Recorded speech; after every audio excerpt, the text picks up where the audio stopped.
ఎర్రవల్లిలోని KCR farm house కు మంత్రులు సీతక్క కొండ సురేఖ చేరుకున్నారు. తెలంగాణ ప్రభుత్వం మేడారంలో నిర్వహిస్తున్న సమ్మక్క సారక్క జాతరలో పాల్గొనాలని కేసీఆర్ కు ఆహ్వాన పత్రిక అందజేశారు.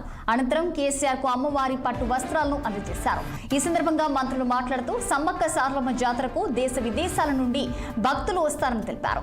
అసెంబ్లీలోని అందరూ నాయకులను కూడా ఆహ్వానించామని, ఈ జాతర ఎలాంటి రాజకీయాలకు సబతం లేకుండా నిర్వహించబడుతుందని మంత్రులు పేర్కొన్నారు.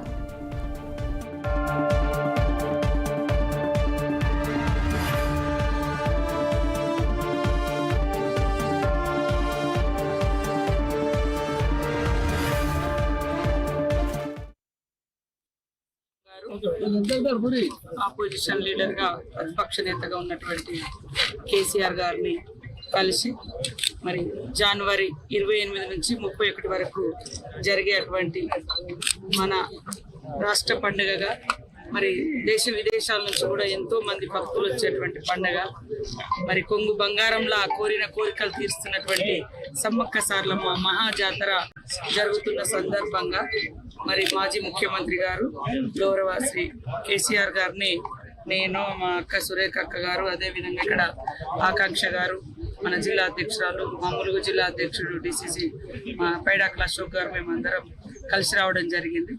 వారు మొన్న అసెంబ్లీలో అందరు ఫ్లోర్ లీడర్లకు, అదేవిధంగా ఎమ్మెల్యేస్కి అందరికి కూడా ఆహ్వానం పలకడం జరిగింది.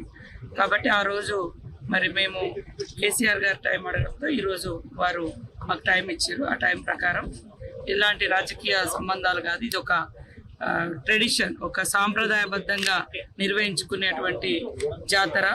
ఆదివాసీ బిడ్డలుగా పుట్టినటువంటి సమ్మక్క సారలమ్మలు కానీ ఈ రాష్ట్రంలో కానీ పక్క రాష్ట్రాల్లో కానీ అందరి దేవుళ్ళుగా, ఒక కులము, మతము, ప్రాంతము అనేటువంటి తేడా లేకుండా మరి అందరి కోరిన కోరికలను తీర్చే తల్లులుగా ఉన్నారు. కాబట్టి ఈ యొక్క మహాజాతరకు మేము ఆహ్వానించడం జరిగింది. వారు అదేవిధంగా కేసీఆర్ గారు, వారి సతీమణి శోభమ్మ గారు కూడా ఇద్దరు కూడా కూర్చొని మేము ఇచ్చినటువంటి ఆహ్వానాన్ని స్వీకరించడం జరిగింది.